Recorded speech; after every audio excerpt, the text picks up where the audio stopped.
Seja muito bem-vindo e muito bem-vinda aqui à nossa Masterclass para falar sobre NRF 2025, todas as tendências e futuro do varejo, de tudo que eu vi diretamente lá de Nova York, nessa NRF 2025, que não foi pouca coisa.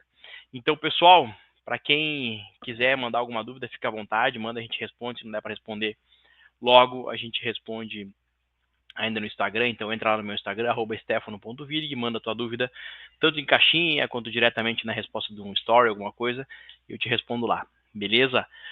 Vamos para o nosso conteúdo, e deixa eu preparar aqui para vocês, rapidinho. Pronto, agora sim. Começamos então a falar das tendências e futuro do varejo. Para quem não me conhece, está vendo aqui essa aula, meu nome é Stefano Virig, eu atuo já há 12 anos servindo o varejo nacional, sempre buscando desenvolver soluções de tecnologia que impulsionem o crescimento desse nosso varejo. Que eles possam crescer, vender mais, vender melhor e lucrar mais principalmente, porque o nosso varejo tem muitas dores e dificuldades, né? E a coisa não vem facilitando no nosso Brasil. E disso a gente tem hoje duas principais soluções, um sistema de gestão RP, se chama Wise, que além do básico bem feito, o controle e a gestão do negócio, ele vai permitir a você, varejista, crescer o seu negócio, tomando decisão com base em dados acionáveis que a gente larga na tela na hora que tu precisa. Então, disso, a gente também tem uma segunda solução, que é o nosso Hub, a Wise, que conecta o RP às plataformas de e-commerce, aos marketplaces, te permitindo utilizar do omnichannel, né, da omnicanalidade, estar presente fisicamente, mas também digitalmente. Então você consegue vender integrado na loja física e na loja virtual, não ficando sem estoque. Então fazendo duas vendas, por exemplo, de um produto único nos dois lugares, e aí ter que escolher qual cliente tu vai deixar insatisfeito, porque não consegue atender, nem perdendo ranqueamento nos marketplaces, por exemplo, tá? Mas vamos lá, bora falar de NRF. A NRF esse ano foi muito intensa, foi realmente muito conteúdo, a gente viu muita coisa boa por lá. E a gente começou, claro, com inteligência artificial, né? A IA, e logo na palestra de abertura, a gente já teve o case da Lois, que fez uma IA em parceria com a Dell e a NVIDIA, que fica avaliando os clientes e o sentimento deles dentro da loja. Quando o cliente está em dúvida em um corredor específico, essa IA já avisa o vendedor no seu celular. Ele vai, então, até aquele corredor específico, atender aquele cliente específico, e ele também já tem no seu bolso, no seu celular, um chatbot que ajuda ele a dar o melhor atendimento possível para esse cliente, tá? Então ele tira todas as dúvidas que o cliente tiver sobre qualquer produto, sobre qualquer coisa da loja, tudo está ali. E o varejo, que sofre muito, né, com uma rotatividade grande, você que está aí nos vendo sabe disso, esse varejo reduz o seu tempo de onboarding de um colaborador. Então a gente contrata um vendedor e consegue mandar ele para o salão de vendas muito mais cedo, por conta dessa IA. Algo bem interessante também que eles fizeram foram os gêmeos digitais, que eles fizeram uma cópia digital de todas as lojas físicas e dos armazéns deles, e com isso eles conseguem simular, com base nos dados que eles têm usando IA, o que iria acontecer na loja com base em algumas mudanças que eles pretendem fazer. Então, para fazer um teste, esse celular aqui ele está especificamente numa gôndola tal, vamos colocar em outra. O que acontece? Vende mais ou não vende mais? Tal produto não está vendendo. Se a gente trocar ele de lugar, o que acontece? Vende mais ou não? É aquele que saiu daquele lugar, vai vender mais também ou não? Então, tudo isso eles conseguem simular para ver o que acontece, da economia de tempo, né, de dinheiro, porque eles conseguem testar antes de botar em prática lá na loja física. E os armazéns a mesma coisa, eles conseguem testar layouts diferentes de um armazém para ver quanto tempo a gente economiza na nossa logística, quanto tempo de entrega reduz se a gente mudar o nosso layout do armazém. Tudo isso eles simulam antes de fazer na prática, tá?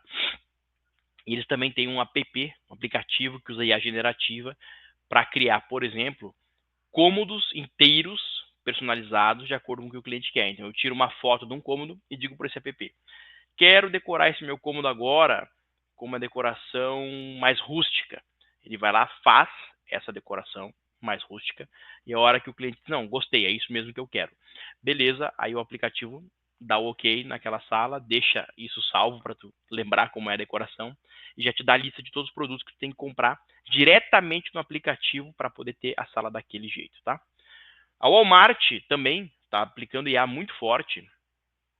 Eles estão fazendo essa IA principalmente com uso para previsibilidade de demanda. Eles conseguiram, em 1%, otimizar os estoques da Walmart e economizaram bilhões de dólares em estoque só por isso. Agora, o que realmente me chama a atenção é o que o CEO da Walmart fala, que é o seguinte: o comportamento do consumidor está mudando o tempo inteiro. Como ele compra, onde ele compra, o que ele compra. Então, só com o IA para a gente conseguir acompanhar em tempo real e se ajustar rapidamente a essas demandas e tendências do mercado, né? Só com IA. Então, imagina o Walmart o que gera de dados, né? No físico e no offline. No físico e no online, é muita coisa. Então, realmente tem que usar a IA para isso, tá? Outra coisa que surgiu muito forte foi a sugestão de produtos. Um uso de IA muito forte com isso aqui. Então, essas empresas que estão aqui, elas estão conseguindo ser grandes cases de aumento de assertividade, tá? Na sugestão de produtos. Tanto no aplicativo, quanto no site, quanto na loja física. O cliente entra na loja física, a Hermes já sabe o que sugerir para aquele cliente. E isso aumentando a assertividade do que deve ser sugerido, eles consequentemente têm maior conversão em venda, aumento de ticket médio, etc. E uma série de resultados positivos. Outros dois cases muito interessantes, tá, que eu vi lá, foram da Domino's Pizza, que corrige o ingrediente que o cliente errou na pizza antes mesmo do cliente perceber, com o uso de IA. E a Amazon e a Sephora que estão reduzindo muito os reviews, resumindo, na verdade, né, os reviews nos seus sites. Então a gente sabe que o UGC, o User Generated Content, o conteúdo gerado pelo usuário, tem uma força de conversão muito grande. Agora, ninguém mais tem tempo para ler review, né? E o brasileiro, hoje, 51% dos brasileiros, em média, leem um review antes de fazer a compra. Então, ler o review é no momento exato que a gente precisa para converter esse cliente. No e-commerce, a gente tem muitos reviews grandes, então a Amazon pega isso, resume todos esses reviews, extrai o suquinho para o cliente, entrega isso pronto para ele e, consequentemente, tem aumento na taxa de conversão porque está entregando conveniência para o cliente, economia de tempo, e ele lê o que ele precisa saber do que as pessoas que compraram produtos como esse estão fazendo e o que estão achando desse produto e, consequentemente, eles têm aumento na taxa de conversão. Aí, normalmente, vem a pergunta, né? Stefano, como a gente aplica a IA agora? Eu não sou uma Walmart, eu não tenho dinheiro do Walmart, eu não tenho time do Walmart, como eu faço? Aí eu dou algumas sugestões, que inclusive surgiram lá na própria NRF, tá? O ChatGPT é a maior porta de entrada que a gente tem para o mundo da IA, e ele é de graça, para começar, tá? Então, se você vende produto digitalmente, no e-commerce, entra no ChatGPT e pede para ele otimizar a descrição desse produto no teu site. É provável que você vai ter aumento na taxa de conversão de venda, tá? Você tem algum produto parado em estoque, manda para ele a foto desse produto, a descrição desse produto e pede para ele construir uma campanha de marketing para que você liquide com esse produto que está parado. Quanto mais informação tu der para ele, melhor. Mas eu sei que às vezes não é possível.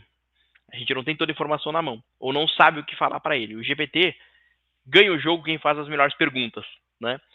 E às vezes a gente não sabe o que falar ou não sabe o que perguntar. Então joga para ele isso. Fala para ele, GPT, esse é o produto, essa é a foto, essa é a descrição, esse é o valor. O que mais tu precisa saber para fazer uma boa campanha de marketing para me ajudar a desovar esse produto? O ideal é que tu consiga entregar para o GPT o máximo de informação possível. Mas digamos que tu não consiga, ele vai te perguntar, pô, qual é o desculpa, estava tirando aqui da tela e me perdi. Qual é o teu público-alvo? Né? Isso é muito importante para saber o que fazer em campanha. Esse é o ponto-chave de toda a loja, né? Saber quem é o seu público, saber como deve ser direcionada a comunicação, por exemplo. Então, sabendo disso, ele provavelmente vai te ajudar. Ele pode dizer, me faça 5 perguntas para te ajudar a direcionar essa campanha. E ele vai fazer as perguntas-chave para poder te auxiliar. E provavelmente vai te entregar algo muito bom. Outra coisa é, pega uma planilha do teu sistema, se for ao Wise, quanto sobra, qualquer que seja, exporta essa planilha, manda para ele com os dados e pede para que ele analise e te dê as informações que tu precisa, ou até mesmo tire algum insight interessante que talvez tu ainda não tenha te ligado, né? Não tenha visto nesses dados, ele consegue ver. E se tu não vende no e-commerce, vai ter em loja física, provavelmente tu usa o Instagram. E o que a gente vê muito no Instagram são as lojas fazendo campanha sempre igual, né? Camisa, polo, preta, tamanho tal, marca tal, valor. Ou sem valor. Valor, quer saber valor? Vem na DM, né? E isso é muito ruim, porque não é atrativo. Então vai e pede para ele, manda foto e pede, pô, cria para mim uma descrição atrativa desse produto para eu botar no post do Instagram. E ele provavelmente vai ser muito assertivo nisso para vocês, tá? Agora, ainda em relação a IA, o que dá para fazer? Vocês terem no WhatsApp de vocês um sistema para fazer sugestão de produtos. Então, por exemplo, para quem tem uma loja de iluminação, consegue lá fazer, eu vou te mandar algumas fotos, me diz quais tu gostou, e com base nisso tu consegue sugerir melhores produtos. Ou se já é um cliente, tu tem um histórico de compras integrado no teu WhatsApp, ou faz com que essa IA busque essa informação no teu sistema. Se for o Wise, por exemplo, tem RP, nosso RP, tem API aberto, tu consegue buscar essa informação lá, e com isso fazer essa IA ser mais assertiva na sugestão de produto dentro do WhatsApp, tá? Um chatbot para atendimento, com certeza, para tirar dúvidas frequentes, acho que também é algo que tu pode fazer. E precificação, mas também previsão de demanda, de estoque, né? A gente sabe que a perda de uma venda por não ter o produto em estoque dói muito, né? E acontece muito no varejo. Então, se você consegue ter isso, é algo realmente bem interessante. E existem várias ferramentas que fazem especificamente isso hoje, tá? Inclusive ferramentas brasileiras, como a Jamestif, por exemplo. E em Israel tem a OneBit, né? Uma startup israelense que faz isso também, tá? Que pode ajudar vocês. Mas quando a gente fala de IA, normalmente vem essa pergunta. E o ser humano? A gente vai ser substituído pela IA?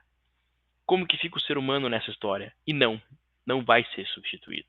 O que fica muito claro na NRF é que os varejistas que estão ganhando esse jogo estão unindo aquilo que a IA tem de melhor com aquilo que o ser humano tem de melhor. Então, a criatividade humana, a pegada emocional, essa conexão emocional, a empatia, traz isso para a mesa junto com a IA, que é muito analítica, que analisa muitos dados, tira conclusões em uma montanha de dados que a gente não conseguia, e bota isso tudo no mesmo bolo e cria, assim, as experiências realmente diferenciadas para o teu consumidor, com esses insights humanos junto, tá? Loja física é a volta dos que não foram, porque loja física morre todo ano, é que nem o Bitcoin, morre, morre, morre e volta mais forte. A loja física, em 2024, ela já foi super protagonista, foi muito falado, mas a IA estava muito, muito forte. Esse ano ainda seguimos com a IA muito forte, mas a loja física ainda foi grande protagonista da NRF, tá? E o que o Lee Peterson, que é um grande nome de varejo dos Estados Unidos, principalmente que faz estudos sobre a loja física e o online, trouxe lá em 2024 para nós. Ele falou uma frase que ficou marcado para mim, que é o seguinte: o cliente ele deve querer ir na sua loja e não precisar ir na sua loja. Beleza, Lee Peterson, mas como a gente faz isso? Né? E aí ele trouxe a resposta lá no ano de 2024, que foi por meio de experiências. Ele trouxe esse exemplo, que é a Yeti, que é uma loja que vende coolers, onde quando tu entra na esquerda, tu tem fotos de clientes dessa loja, tá? Embaixo tem o case dele, o que ele passou com aquele cooler que está ali embaixo, inclusive, e tem artefatos ali naquele retângulo de vidro, né? Quando tu chega ali, o vendedor não vem para te vender o cooler e te dar funcionalidades, não te dar características do produto. Ah, tá vendo esse cara aqui, ele usou esse cooler porque esse cooler tem 45 litros, ele mantém a bebida gelada por 7 dias, as comidas ficam resfriadas e não estragam por 10 dias. Não, ele não faz isso. Ele faz um storytelling. Ele conta toda essa história, que essa pessoa passou. Tem pessoa ali que cruzou o deserto, tem pessoas que ficaram à deriva no mar por 7 dias e sobreviveram graças a esse cooler. E é isso que ele conta. Então a pessoa se imagina naquilo ali, toca na emoção, a pessoa sente o medo que a pessoa sentiu, sabe? Sente aquela aventura da sobrevivência, né? E isso faz com que o atendimento seja muito mais envolvente e uma experiência muito melhor para eu fazer uma compra. Mas essa loja, além disso, eu não tenho foto, mas mais para cá, ela tem um palco para ter música ao vivo, tem bar, as pessoas vão lá, ela sempre tem fila, tá? Para entrar, qualquer hora. Por quê? Porque tá rolando eventos lá dentro. É banda tocando, bandas locais tocando, né? As pessoas vão para lá para comer e beber, então elas vão lá para se encontrar e passar um tempo na loja. Em consequência, elas acabam comprando. Isso é que a gente tem que pensar. Como é que eu transformo esse ambiente da minha loja em algo assim? Que as pessoas vão até a loja para estar na loja e não somente para comprar. Aí um outro exemplo que teve no ano passado foi da Ulta Beauty, que colocou um salão de beleza dentro da loja. Aí normalmente o varejista pequeno diz assim, mas eu sou muito pequeno, como é que eu vou botar um salão de beleza dentro da minha loja? E aí eu respondo, faça um collab. Convida, olha só, tem que pensar no teu público-alvo, né? O público-alvo, digamos, é público B e A. Aí tu vai num salão de beleza que atende esse mesmo público e convida ele. Qual é o teu menor dia de movimento? Ah, é segunda-feira. Segunda-feira vamos fazer uma parceria. Vai na minha loja, leva uma cadeira, tu dá uma escova de graça para todo mundo que for lá comprar. E eu anuncio isso, levo as pessoas lá e essa pessoa vai estar fazendo as escovas gratuitamente. O que, que ela ganha com isso? Lead. O que, que é um lead? Um potencial cliente. Pô, mas ó, a pessoa veio até a loja para ter essa experiência de ganhar, de fazer uma escova.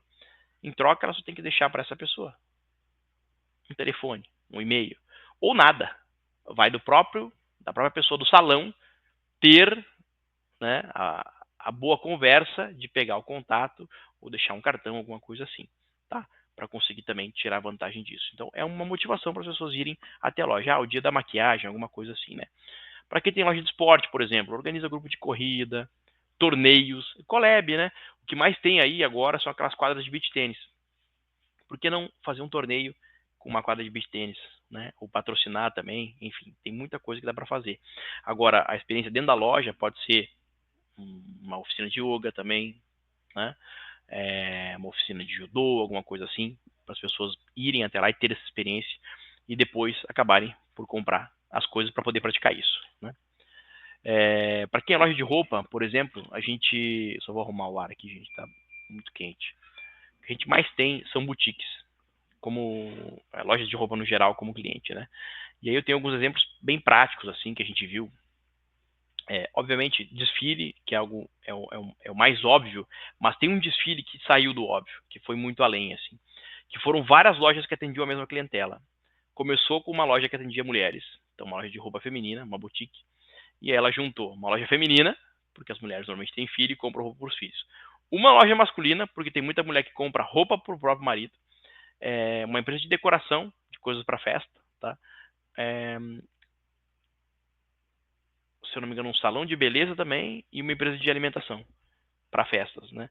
Fizeram um baita de um desfile com várias roupas, né, que eram não só para as mulheres, mas também para os filhos, né, e para os maridos também.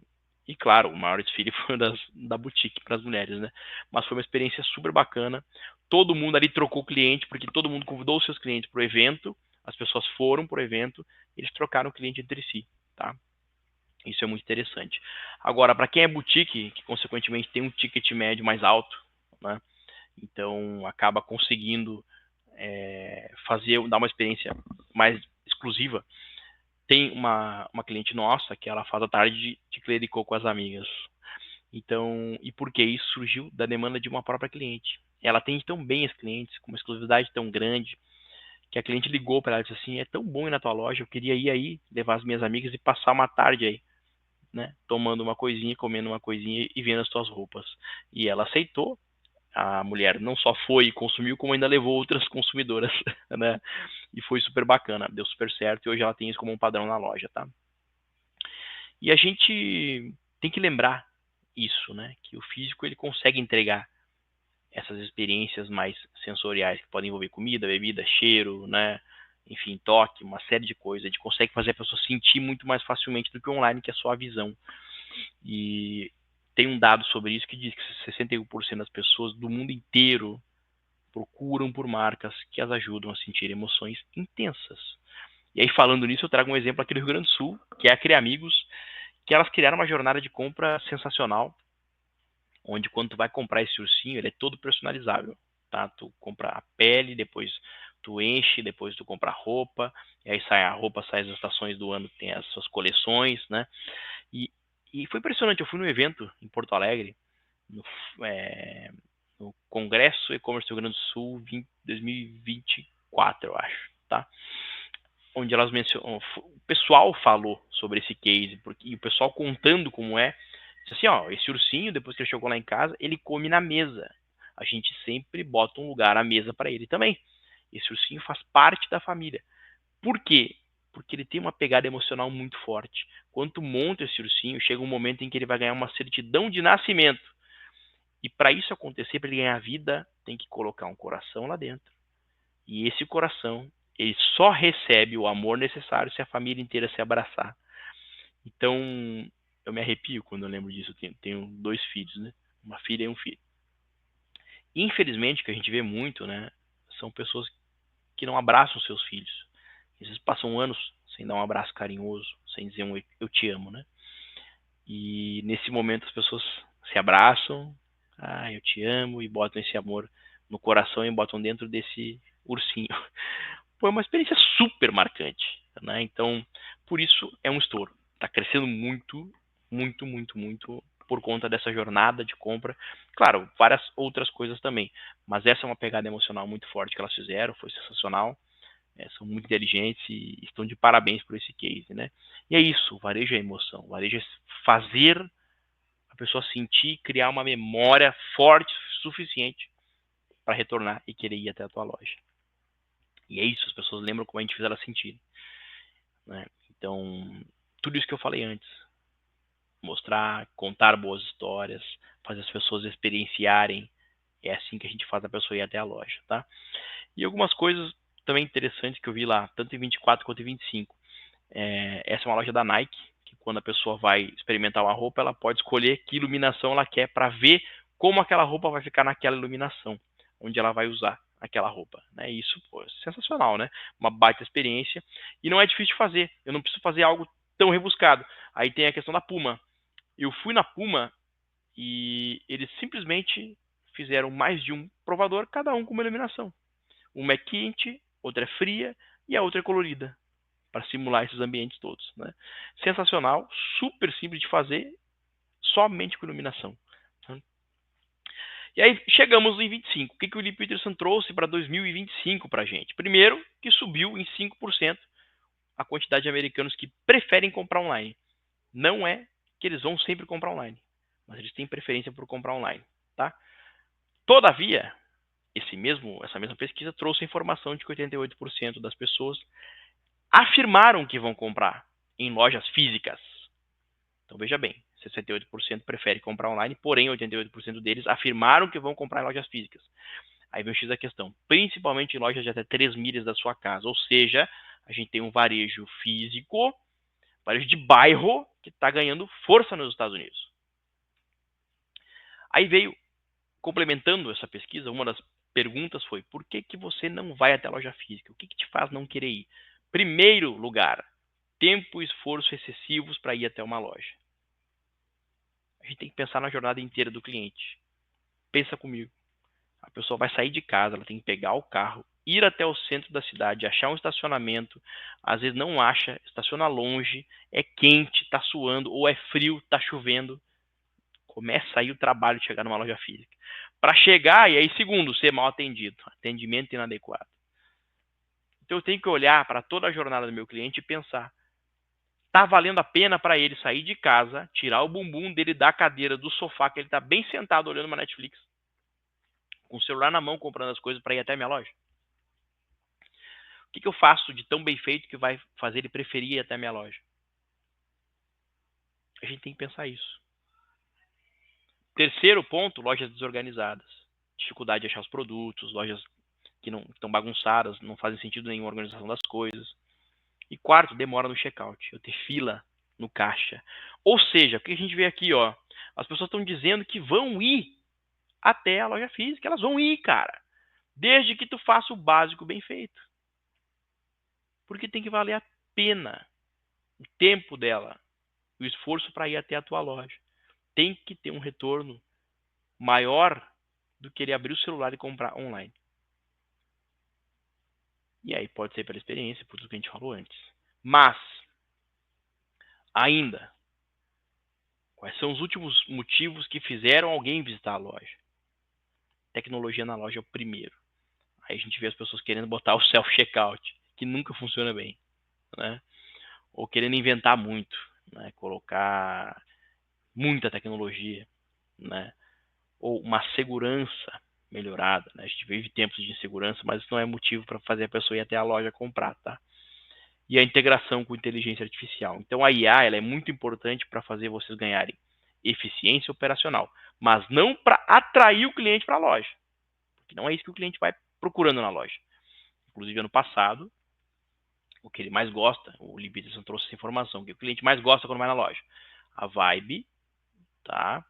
Que é o que ele sente, assim como quando ele chega na loja, o atendimento, então os vendedores bem treinados, a descoberta de produtos ou experiências, e o quarto eu não me lembro, tá? Mas eram esses três. Agora, como a gente faz para trazer o cliente para dentro da loja, além das experiências? Aí vem o que o Lee Peterson trouxe de resposta, que é o que ele cunhou de Slow Retail, que é um movimento inspirado no Slow Food. O Slow Food vai contra o Fast Food. Fast Food tu entra numa fila, pede e recebe, quase instantaneamente, super rápido. Aí come e vai embora. Ou pega e leva para casa. O Slow Food tu vai, né, no restaurante para ter uma experiência. Tu senta, tu escolhe, tu vê o cardápio, né? Tu fica lá sentado, tu toma uma coisa, conversa. Tu tem toda uma experiência além da comida. O Slow Retail é a mesma coisa. É um varejo mais lento. Então, o foco é na qualidade, na exclusividade, nessa geração de conexão emocional, que justamente é o diferencial da loja física. A conexão humana e a experiência, não a velocidade. Porque a velocidade está no online. A gente não pode e não deve querer competir com a velocidade. Agora, o que é o Slow Retail? Como a gente faz e aplica isso? Tá? Que é a evolução do que ele trouxe no ano passado de experiência. Primeiro, se a gente tem como um dos principais motivos da bagunça na loja, é um design de loja bem atrativo e funcional, que as pessoas encontrem as coisas. E aí temos um exemplo lá da NRF prático, eu vou mostrar para vocês, de lojas que dobraram as vendas exclusivamente mudando layout e design de loja. Então, eles não mexeram no mix de produtos, não mexeram no valor dos produtos, no preço, simplesmente mexeram no design e tiveram um aumento. Até dobraram as vendas, tá? Alguns cases. Essa empresa, ela estava com as vendas caindo 16%. Quando fez a alteração de layout, mudaram e passaram a ter mais vendas, de 18% a 36% mais vendas. Essa loja, esse case é muito bom, né? É a mesma loja, tá? Mesmo mix de produtos, o mesmo preço, não mudou o preço, só mudou a organização da loja e o layout da coisa, no mesmo lugar. Aí vocês podem ver que as bebidas, inclusive, deu 81% mais de vendas. 81%. Só em bebidas. Todo o resto ali, tudo aumentou. Todas aquelas categorias aumentaram de vendas. Simplesmente por organizar melhor a loja. Produtos exclusivos foi algo que ele trouxe como um diferencial para atrair alguém até a loja física. Quem sou eu para ir contra Lee Peterson, né? Todavia, se eu tivesse uma loja, eu não faria isso. Porque eu acredito que a gente tem que dar para o cliente a comodidade, a conveniência de ele comprar no canal que ele quer. O mesmo cliente, ele vai comprar físico, online, e o online pode ser no Instagram, no WhatsApp, no e-commerce, no marketplace, qualquer outra rede social. Então, eu impedi-lo de comprar algum produto no online para obrigá-lo a ir até a minha loja não faz sentido para mim, tá? Agora, talvez faça para algumas pessoas, né? Tem que ter noção, a gente tem que testar. A gente não pode assumir as coisas como verdade absoluta. Por quê? Porque talvez eu acabe conseguindo com isso e outras coisas casadas, trazer as pessoas para dentro da minha loja, aumentar a minha taxa de conversão de vendas e aumentar o meu ticket médio. Consequentemente, eu vou ter bem mais dinheiro na minha última linha, que é o que interessa, que é o lucro, é o caixa que eu gerei no meu negócio, certo? Então, a gente tem que ter os dados para isso e tem que fazer teste. Se tu tem algum produto que dá para testar isso, testa e vê o que acontece. Tu realmente conseguiu vender mais, vender melhor? Pô, segue. Não, só perdi venda. Então, não vale a pena, né? Terceiro, um atendimento excepcional. Isso é óbvio, isso é o básico bem feito, mas eu garanto para vocês que estão vendo essa aula que vocês devem lembrar dos atendimentos diferenciados que receberam. E o atendimento diferenciado é um bom atendimento. É o básico bem feito. Mas é impressionante quanto a gente peca nisso e a gente tem mau atendimento no nosso varejo. É a regra, infelizmente, né? A gente tem, sim, cidades maiores, cidades menores, que tem centros comerciais, que tem lojas um pouco mais preparadas. E tem muitas lojas de bairro muito bem preparadas também, mas a gente, infelizmente, tem muito lojista que deixa a desejar e o atendimento não é bom. Não é bom, né? Eu tenho um exemplo meu, assim, né, que eu fui comprar uma camisa, quando eu cheguei numa loja, eu disse, oi, tudo bem? Eu quero comprar uma camisa. Ah, ok, qual é o tamanho? Olha, depende da forma, é G ou GG. Tá bom, vem comigo. Ela me levou até um canto da loja e disse assim, estão aqui as araras, lá em cima é G, aqui é GG. Tá aí, qualquer coisa tu me chama. Virou as costas e saiu. Foi simpática, beleza, mas não me ajudou em nada. Só foi sei lá, um cachorro guia, um cão guia me levando até onde eu precisava ir. Chegou lá, eu tive que me virar. Não achei que eu queria. Fui embora, fui para outra loja. Cheguei em outra loja. Oi, tudo bom? Eu queria comprar uma camisa. Primeira coisa que a pessoa fez. Me olhou e disse assim, pra quê? Começou aí a diferença. Pra que tu quer comprar uma camisa? Eu disse, cara, foi ano passado. Porque eu vou na NRF. Ah, é? O que é a NRF? Ah, é um evento de varejo. É o maior evento de varejo do mundo. Lá tem tudo que é tendência futuro do varejo. E ele fica em Nova York. Opa, vai ser frio então, né? O que tu vai vestir além da camisa? Eu vou botar pelo menos um blusão, mais um casaco e talvez eu use numa segunda pele, né? Ah, tá. Que cor é a segunda pele? Então, a segunda pele é preta. Então não pode ser uma que fique transparente, vai aparecer. Que cor são os blusões? Eu falei. Que cores são os casacos? Que casacos são? Tem foto? Me mostra. Mostrei. Mostrei tudo. Aí o vendedor perguntou assim, quais cores tu gosta? Eu disse, não gosto de cor chamativa. Disse, deixa pra mim então. O cara saiu e voltou com 3 camisas, tá? 3. Eu queria levar as 3. Eu acabei comprando mais de uma camisa e acabei comprando mais um blusão ainda, tá? Depois. Mas assim, vejo a conveniência, o tempo que ele me poupou. Na outra loja eu olhei várias camisas, eu experimentei várias, não gostei de nenhuma. Ninguém me ajudou em nada. Aqui o cara entendeu qual era a minha motivação e quis resolver o meu problema. Ele não simplesmente queria me vender um produto e passar para o próximo cliente. Ele perguntou, ele entendeu a minha realidade, qual era o motivo que eu queria comprar a camisa. E isso mudou tudo. Porque dali ele sabia tudo que ele precisava para me vender a melhor camisa que ele poderia. E de fato vendeu. Inclusive aumentou o ticket médio pelo excelente atendimento. Agora, um comentário aqui. Onde ele falhou? Ele não pegou meu contato.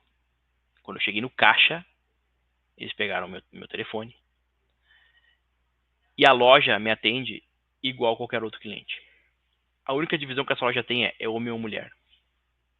Eu recebo mensagem dessa loja, até hoje, acho que uma vez por ano só. Sempre mensagens completamente genéricas, sem conexão alguma comigo, né? Então, pô, já sabia que eu era empresário, sabia que eu vou na NRF, né?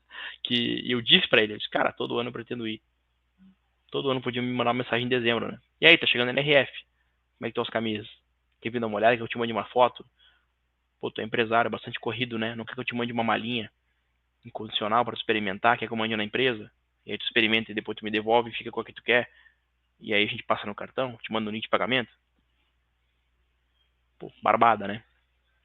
Perderam a chance de vender. Tanto que eu não fui mais nessa loja. Teve uma outra loja que eu fui e gostei muito do atendimento e acabei virando cliente dessa outra loja. Tá? Então, assim, também tem isso, né? Não estou dizendo que o vendedor teria que ter pego o meu contato para fazer o relacionamento. Acho que sim, a loja tem que ser dona da sua carteira de clientes e não o vendedor. É um grande erro que os varejistas cometem, deixar a carteira de cliente no WhatsApp do vendedor, que ele vai embora para outra loja e leva toda a carteira embora. Então isso essa loja fez certo. Porém, nenhuma informação foi lançada em CRM nenhum, e eles têm lá somente o meu histórico de compras e não sabem mais nada a meu respeito. E poderia usar muita informação para vender mais para mim, tá? Então, gente, tem uma equipe que realmente sabe o que está fazendo, que está treinada para dar um excelente atendimento, que consiga detectar os gostos do cliente, as necessidades, que consiga realmente indicar muitas vezes se tu está vendendo algo além de roupa, né? Seja iluminação, decoração, material de construção, e isso a gente viu nos Estados Unidos, empresas de material de construção que estão indicando, na verdade não, que estão com o serviço de instalação dos produtos. Por quê? Porque o sucesso do cliente, ele não acaba quando a gente vende o produto. Acaba quando aquele produto está servindo a necessidade pelo qual ele foi comprado. Então, se eu comprei um ar-condicionado, eu preciso desse ar funcionando e gelando. Senão, não me adianta de nada, né? Então, as lojas estão fazendo isso também. E aumentando uma linha de receita, perdão, com esse serviço. E eu vou também falar sobre isso depois. O checkout eficiente. Isso é muito importante. A gente perde tempo no caixa com coisa que não precisa. E tem muito varejista que deixa de usar QR Code por desconhecimento ou porque quer economizar dinheiro. Economiza às vezes R$ 25 por mês, sei lá, 50 em tarifa, para não ficar gerando QR Code dinâmico na hora e não agilizar o atendimento. Isso perde o cliente, porque o cara vai e fica um tempo na fila, nunca mais ele volta. Por uma merreca de tarifa, sabe? E a gente vê isso, né? Aqui no Alwise a gente gera o QR Code direto. Tá? O cara termina a venda no PDV, é gerado o QR Code que a pessoa paga e está vinculado àquela venda específica. Então ele já dá baixa naquilo ali automaticamente e já emite o documento, faz tudo. E tem cliente que não quer usar para economizar a tarifa, gente. Poxa vida, aí tu faz o teu cliente ficar esperando. Checkout móvel, muitas lojas não se aplica, mas para quem se aplica, né, aqui nós temos no Rio Grande do Sul, lojas Renner, por exemplo, que tem muito movimento, e que o caixa ficava com uma baita fila. E eles agora colocaram o checkout móvel, então tu tá com o vendedor já termina tudo, tu passa o cartão, faz tudo no salão de vendas e sai com os produtos. Então tu não precisa mais ir até o caixa. É uma baita economia de tempo e dá uma super conveniência para o cliente, né? O link de pagamentos, às vezes você tem um cliente que já é clientão de vocês há muito tempo, vocês podiam dizer para ele, cara, pode ir embora, leva eu lanço a venda aqui, eu te mando o link no teu WhatsApp, tu paga. E as pessoas não fazem também, às vezes por esquecimento ou por não se ligar. Então, assim, o cliente é um cliente recorrente, cara, facilita. É o que eu falei antes, pô, né? A gente tem que facilitar, porque em relação ao esforço que o cliente tem que fazer, a gente tem dois pilares para atacar. Um é reduzir o esforço e o outro é melhorar o resultado que ele tem, o retorno que ele tem de vir até a minha loja. Então a gente tem que atacar os dois pilares. Facilitar ao máximo para reduzir o esforço e aumentar ao máximo a recompensa dele por vir até a minha loja, né? Integração com o TEF, né? O TEF, os meios de pagamento, o cartão, inclusive poder na maquininha aproximar. Tem algumas adquirentes, como Stone, por exemplo, que cobram R$ 25, se eu não me engano, para manter ativo a aproximação. Para não gastar R$ 25 por mês, a pessoa não coloca a aproximação. Chega um cara que nem eu, que só tá no telefone o cartão, eu vou comprar, não posso pagar por aproximação. Cara, não volto mais nessa loja, porque eu não vou ficar andando com cartão de crédito no bolso só para poder ir na tua loja. E é assim, cada vez mais as pessoas andam sem carteira. E as pessoas não querem gastar R$ 25 por mês para garantir uma venda por aproximação, que é muito mais rápido o checkout, tá? Então o TEF integrado também, né, a maquininha, isso é muito importante. Ter isso, o nosso cliente tem isso aí, nós temos o nosso sistema, uma parceria com a Payer, que é muito forte. A gente integra isso tudo, a maquininha com o nosso sistema, faz tudo isso integrado, reduz erro, agiliza um monte, reduz fila, vale muito a pena e evita multa, né? E um merchandising visual impactante também foi algo muito falado. Vou tomar uma aguinha.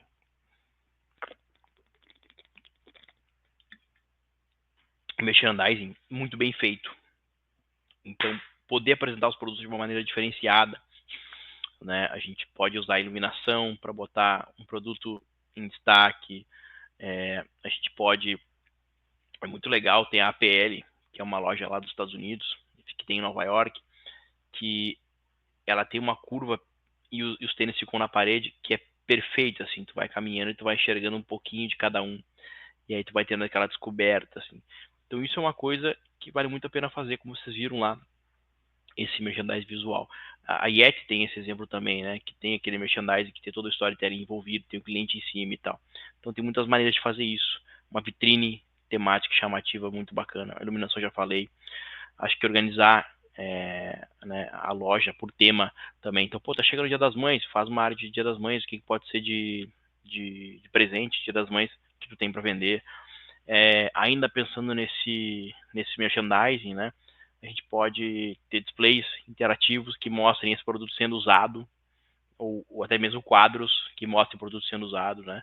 Em situações diferentes, inclusive, né? Para a pessoa poder visualizar isso.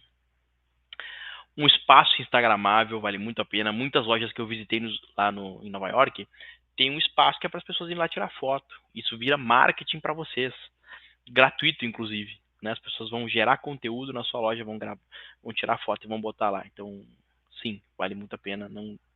Não deixem de fazer isso, tá? Opa, só um pouquinho que travou aqui. Outra coisa é realmente a gente combinar sons e aromas, que são outros sentidos diferentes daquele que a gente consegue no e-commerce, que é só o visual, né? Para gerar um sentimento melhor na minha loja e, consequentemente, aumentar a taxa de conversão. Temos um case, acho que é da Nike, tá? Que colocou aroma de baunilha na loja e teve um aumento de conversão considerável, inclusive, tá? Na taxa de conversão de vendas. Então, em resumo, como é que tu aplica o Slow Retail? Uma equipe muito bem treinada, com atendimento excepcional, um design de loja muito bem pensado, programado, para que as pessoas tenham facilidade para andar e comprar na loja. Tecnologia de checkout eficiente, então usar o Wise como RP integrado, né, com o TF, por exemplo, faz toda a diferença. Se conectar à comunidade local, então ter eventos dentro da loja, promover esses eventos para que as pessoas venham até a loja, porque estão indo até a loja, porque é isso que eles querem fazer e não somente para comprar. E usem e abusem de collabs, né? Então façam parceria com outras empresas para isso, para poder dar uma boa experiência. E às vezes não é só dar uma boa experiência, às vezes você pode fazer algo diferente. Então, ao invés de dar um desconto, faz um collab com alguém. Ó, para cada pessoa que comprar X aqui na minha loja, eu vou dar um voucher e vou dar, sei lá, uma massagem na tua empresa, alguma coisa assim. Algo como se fosse um cashback, mas não é o cashback padrão, né? Para ela usar em outro lugar, para ter uma experiência em outro lugar. Isso também chama as pessoas. Então, veja bem, o teu custo é o mesmo. Se eu der R$50 de desconto ou se eu der R$50 em experiência em outro lugar, o custo financeiro é o mesmo. Agora, o retorno para o cliente é completamente diferente. O valor percebido pelo cliente é completamente diferente. É outro. Vale muito a pena fazer isso. Tá? Então é isso, é pensar um pouquinho fora da caixa. 2 exemplos que funcionam e que o Lee Peterson trouxe lá. Um é um caixa lento, que é um supermercado lá na Holanda, que fez um caixa para as pessoas conversarem. Eles viram que na própria base de clientes tinha muito idoso, na região tinha muito idoso, lançaram esse caixa para as pessoas que querem conversar. Estourou de venda, cresceu pra caramba. A Ace Hardware é um outro case que usa aí tudo, né, do Slow Retail. Ela tem lojas menores, então lojas mais compactas. Por quê? Porque ela tem várias na cidade, nessas comunidades, em até um raio de 3 milhas, inclusive num raio de 3 milhas em alguns lugares eles têm mais de uma loja, tá? Com um mix de produto extremamente bem definido, tá, para atender esses clientes. Um foco total no atendimento. Essa é a experiência personalizada deles. Quando tu vai até a loja, eles vendem ferramentas para o do it yourself, né? Então faça você mesmo. Tu chega na loja e tu não diz assim pro vendedor: eu vim aqui comprar uma serra maquita para serrar uma madeira de tantos milímetros. Até porque tu não sabe isso.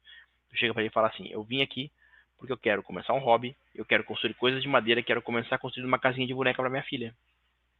E ele faz o que? Ele te ensina a construir a casinha de madeira. Ele é um YouTube vivo, ele tem tudo na cabeça, ele te ensina como fazer isso. Então ele não chega e simplesmente te vende: tu precisa só serrar maquita para serrar madeira, tu precisa dessa corda.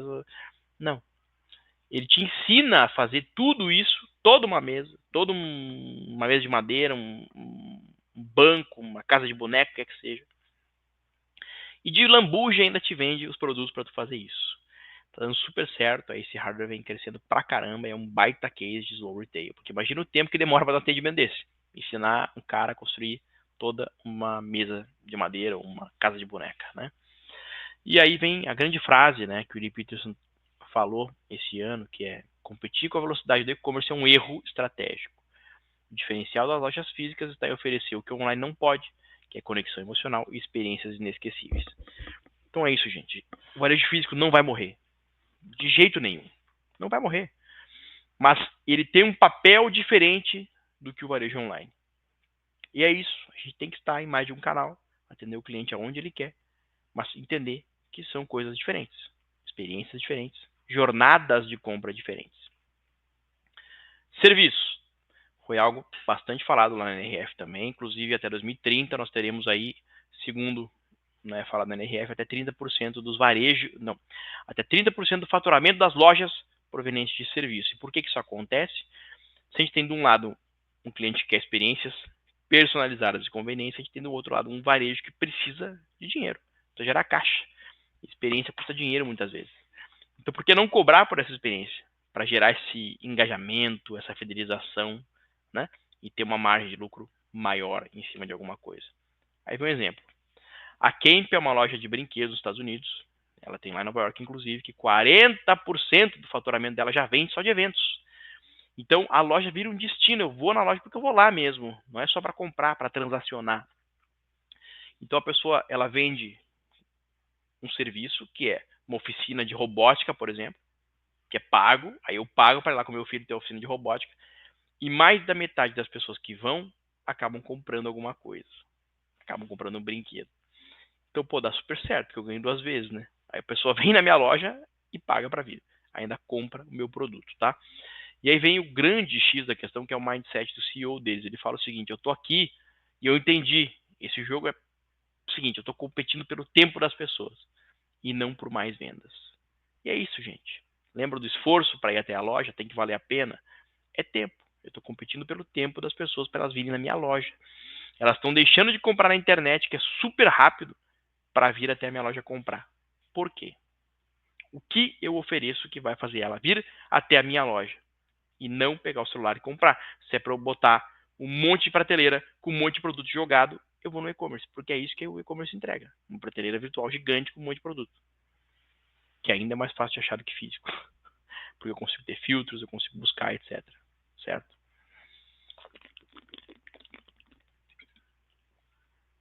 Geração Z e Alpha. Super falado. Tema, assim, que foi muito falado em várias palestras. E é de suma importância porque nós temos até 2030, ou seja, em 5 anos, metade do teu potencial de vendas, ou seja, dos teus potenciais consumidores, serão geração Z. Até 2030. São 5 anos. Aí tu faz a mesma coisa há 5, 10, 15, 20 anos e acha que vai continuar vendendo igual? Não vai. Infelizmente não vai. A gente tem que mudar, tem que se atualizar e essa geração exige isso, tá? Primeiro, é uma geração que não tem, ela não faz distinção entre online e offline. A minha geração ainda tem a questão do mundo real. A gente fala assim, né? Não, no mundo real não é assim, isso é na internet. Para eles isso não existe. Mundo é mundo, compra é compra, não tem mundo real. A internet é uma ferramenta que faz parte do mundo real. Acabou, é isso. Tanto não faz distinção que a Roblox, que é um jogo, tem uma diretora de moda e uma equipe inteira para criar roupa para os personagens dessas gerações, que compram primeiro digitalmente e se eles gostam dessa roupa digital, aí eles vão comprar fisicamente. Tanto que a Coach lançou a Tab Bag virtual, que primeiro tu compras ela física, ela digital e depois tu pode comprar ela virtualmente. E vende muito, muito. Por quê? Porque essa geração é isso aí. Eles compram o digital e, pô, gostei tanto que eu quero usar agora no físico. Eles vão lá e compram. Essa é o quanto eles não fazem diferença de um mundo para o outro, tá? São gerações que dão muita atenção para a escutativa. Então, as empresas que buscam essas gerações para vir para dentro da loja, da empresa, da marca, para construir marketing, produto, o que quer que seja, essa escutativa faz com que eles se sintam parte da construção e de fato são, né? Isso fideliza essa geração, tá? É uma geração que se sente muito sozinho. A WSG, inclusive, a futurista delas teve lá na NRF, numa palestra mencionou, né? Todo mundo se sente mais solitário. Não é só a geração Z, todas as gerações, né? Quem está no mundo se sente mais solitário. E essas gerações, a diferença é que elas de fato mencionaram o interesse em passar mais tempo com os amigos. Então veja bem, se todo mundo se sente mais solitário, as gerações mais novas querem passar mais tempo com os amigos, o que a gente tem aqui?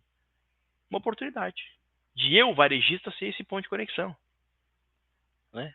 E aí eu já vou trazer um exemplo para vocês de como isso funciona.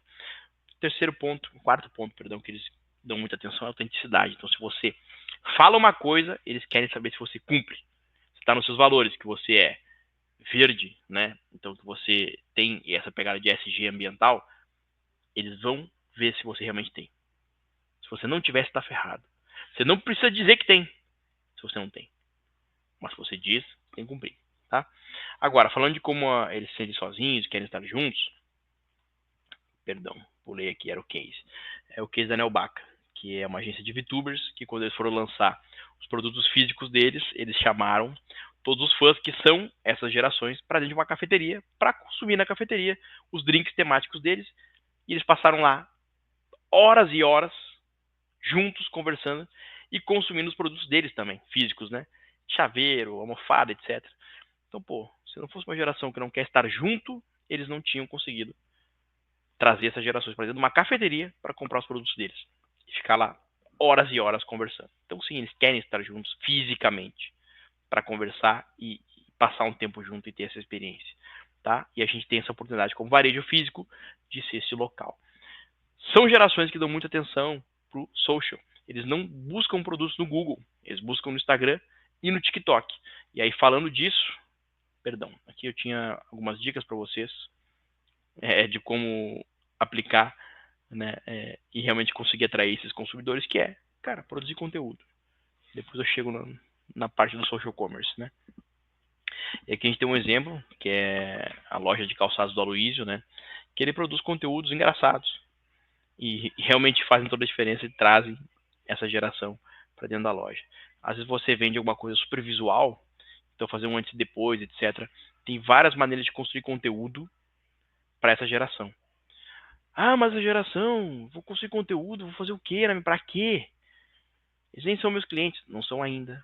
Daqui a 5 anos, metade dos seus consumidores serão geração Z. Então, por que não começar a plantar agora essa semente? E isso é importante, né? A rede social, às vezes a gente quer medir o resultado dela por vendas realizadas na rede social. Porém, 75% dos brasileiros descobrem um produto na rede social, só 4% conclui a compra na rede social. Então, eu não posso medir o sucesso da rede social somente pelas vendas que fizeram na rede social. Porque ela pode ser um canal de descoberta. As pessoas vieram comprar na minha loja porque me conheceram na rede social. Como é que você sabe isso? Pergunta.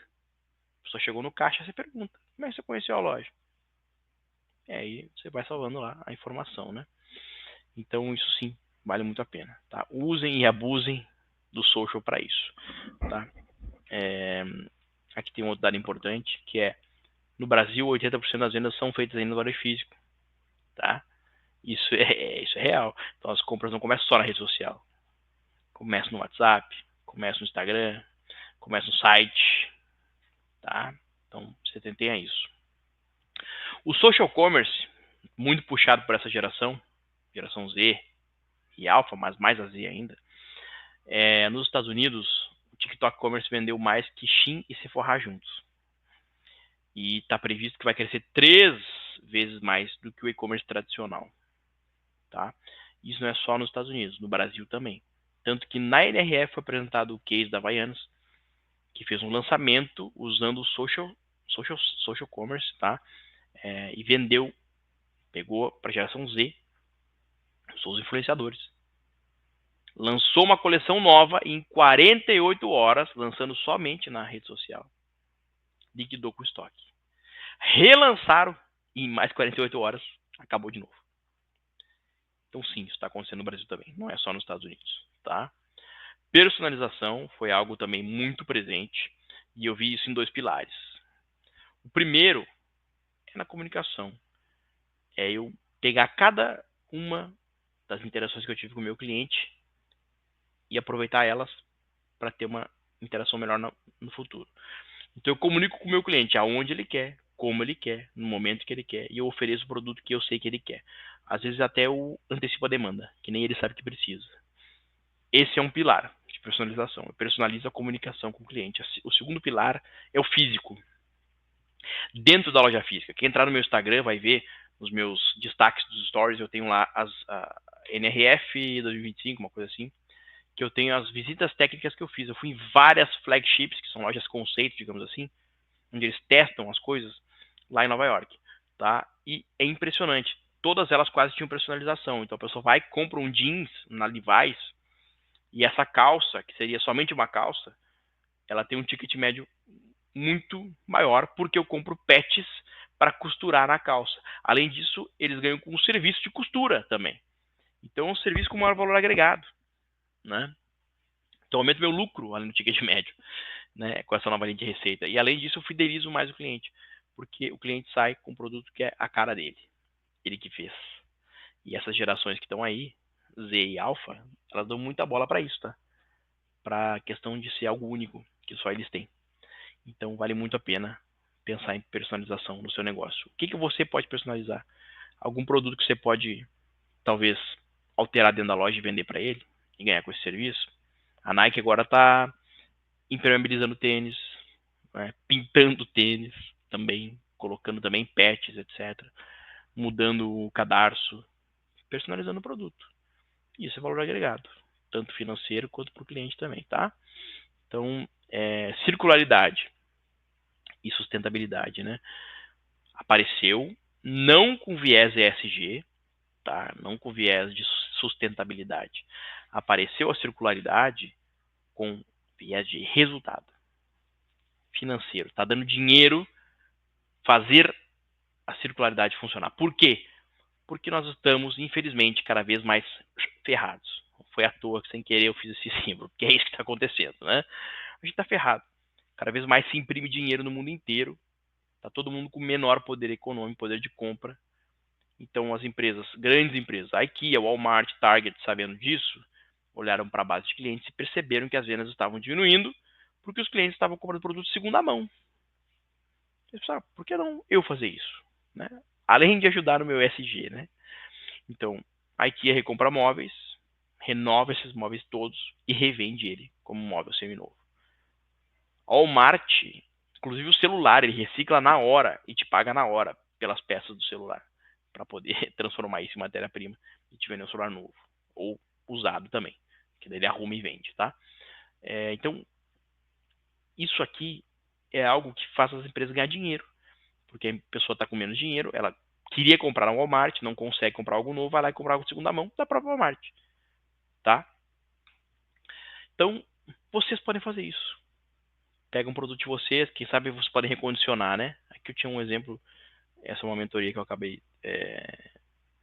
A aula hoje ela tá diferente, mas os slides são baseados numa mentoria que eu dei para o ramo de iluminação, né? E é isso. O que vocês podem pegar e recondicionar na loja de vocês? Né? Que produtos vocês conseguem arrumar e revender de novo, tá? Pense sobre isso. Acho que vale a pena. Retail Media foi algo que surgiu também, muito, muito forte em 24 e esse ano seguiu. O Retail Media nada mais é do que vender espaço dentro da loja para um fornecedor, mas é importante ter dados para isso, para eu poder chegar e negociar com o meu fornecedor. Cara, se tu é meu fornecedor é porque eu tenho teu cliente na mão, cliente final, né? Quantos clientes eu tenho que passam aqui na minha loja todos os dias e que tem esse perfil específico? Mostra isso e vende esse espaço para o teu fornecedor, tanto na loja quanto no teu site, etc. Tá? Omnichannel surgiu também, porém diferente do ano passado. Ano passado foi inventado moda, né? Unified Commerce, queriam dar um nome, sabe, como se fosse algo muito inovador. E esse ano foi algo mais pé no chão, foi mais assim, cara, esteja no canal, mas no canal que faz sentido para o seu negócio, que traz dinheiro, que o seu cliente realmente está, e não qualquer canal, né? Então isso é muito importante. Mas lembrando de medir o resultado certo, e não somente a venda realizada, né? E a gente tem que lembrar, em relação ao Omnichannel, que o meu concorrente, muitas vezes, não é mais o meu vizinho, não é a loja do lado, é um marketplace chinês. É a Temu, é a Amazon, é a Shopee, é a Alibaba, é Mercado Livre, né? Então, por que não usar eles a meu favor também e vender lá, né? Acho que vale a pena, tá? Em relação ao Omnichannel, isso dá uma outra masterclass inteira de como começar a vender online. Eu vou gravar para vocês isso, inclusive, tá? Porque é importante a gente saber fazer bem feito. Não é simplesmente de qualquer jeito. Mas é importante ter a iniciativa de começar, tá? Mas um passo de cada vez. Isso é muito importante, certo? A gente já fechou a nossa 1 hora. Eu agradeço a todos que estão aqui, tá? Conosco até agora. Fechou nossa 1 hora, eu queria ter feito em menos tempo e para poder ter tempo de perguntas, mas eu não vou conseguir, eu preciso ir, tá? Agora, façam isso, entrem no meu Instagram, @stefano.vili, mandem as dúvidas lá na minha DM e eu respondo vocês. Quem quiser receber esses slides, manda mentoria NRF 25, tá? Mentoria NRF 25, cuidem para escrever certo. Pode ter espaço entre o NRF, tudo bem. Só o mentoria tem que estar junto, NRF 25 também. E aí mandem na DM. Eu envio os slides para vocês. Entre no meu Instagram, vejam os destaques. Tem toda a cobertura da feira. Tem as visitas técnicas que eu fiz, que vale muito a pena ver também. Tá bom? Então, pessoal, obrigado a todos vocês que estiveram conosco até agora. E eu torço muito que eu consiga ter agregado algum valor para vocês, tá? Com essa Masterclass. E estamos à disposição de vocês para tirar as dúvidas. Um grande abraço.